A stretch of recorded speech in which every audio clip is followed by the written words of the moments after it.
দক্ষিণ কোরিয়ার জনপ্রিয় এক উৎসবের নাম মিদু চুকজি বা কাদা উৎসব। এই উৎসবে কোরিয়ানরা একে অপরের সাথে কাদা ছোড়াছুড়িতে মেতে ওঠে। প্রতি বছর জুলাই মাসে দেশটির বরিয়ং শহরের সমুদ্র সৈকত তীরে এই উৎসবের আয়োজন করা হয়। এই উৎসবটির শুরু থেকে শেষ পর্যন্ত কাদা দিয়ে ভরা থাকে। গানের তালে তালে কাদার ছোড়াছড়ি, কাদা দিয়ে গোসল, কাদার মধ্যে দৌড় প্রতিযোগিতা এর সবই হয় এই উৎসব জুড়ে। ১৯৯৬ সাল থেকে দক্ষিণ কোরিয়ার বরিয়ং শহরে উদযাপন করা হয় এই উৎসব। মূলত কাদার কসমেটিক গুণাবলী সম্পর্কে মানুষকে সচেতন করার উদ্দেশ্যে এই উৎসবটির আয়োজনের করা হয়। বলা হয়ে থাকে, বরিয়ং শহরের মাটিতে বেন্টোনাইট ও জার্মেনিয়ামের পরিমাণ অস্বাভাবিক রকম বেশি, যা ত্বকের জন্য খুবই উপকারী। প্রতি বছর এই উৎসবে যোগ দিতে পৃথিবী জুড়ে বিভিন্ন জায়গার মানুষ দক্ষিণ কোরিয়ায় এসে মিলিত হয়। প্রতি বছর গ্রীষ্ম এলেই দক্ষিণ কোরিয়ার এক শান্ত সমুদ্র শহর হঠাৎ করেই রূপ নেয় পৃথিবীর সবচেয়ে উচ্ছল উৎসবভূমিতে, যেখানে মানুষ স্বেচ্ছায় নিজেকে ডুবিয়ে দেয় কাদার মধ্যে। হাসি ঠাট্টা, গান, নাচ আর উন্মুক্ত আনন্দে।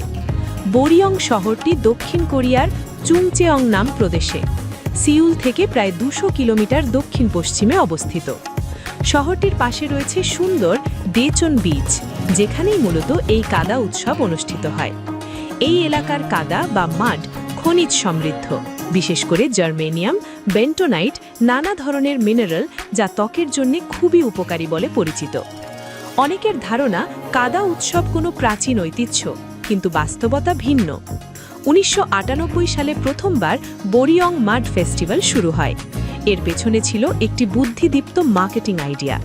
বরিয়ং অঞ্চলের কাদা দিয়ে তৈরি হতো কসমেটিক্স, স্কিন কেয়ার প্রোডাক্ট, কিন্তু বিশ্ববাজারে এগুলোর পরিচিতি কম ছিল। তাই স্থানীয় প্রশাসন ভাবল, পণ্য দেখানোর চেয়ে মানুষকে যদি কাদার মধ্যেই নামানো যায়। সেই ভাবনা থেকেই জন্ম নেয় এই ব্যতিক্রমী উৎসব। বরিয়ং মাড ফেস্টিভ্যাল সাধারণত জুলাই মাসে ৭ থেকে ১০ দিন ধরে চলে। এই সময় শহরটি পরিণত হয় এক বিশাল কাদা খেলার মাঠে। দুই দল কাদার ভেতর লড়াই করে, কেউ পড়ে যায়, কেউ হাসে, কেউ আবার কাদা ছুঁড়ে মারে একে অপরের দিকে।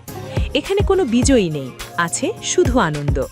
বিশাল কাদা পুল, যেখানে হাজারো মানুষ একসাথে লাফ দেয়।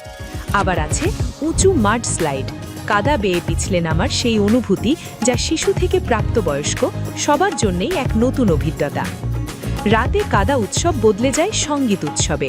বিখ্যাত কে-পপ শিল্পী, ডিজে পারফরমেন্স, লেজার শো, সবকিছুর মাঝেই মানুষ কাদামাখা শরীরে নাচে, গায়।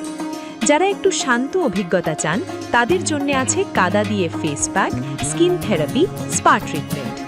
এখানে কাদা শুধু মজা নয়, একটি প্রাকৃতিক সৌন্দর্য চর্চার উপকরণ।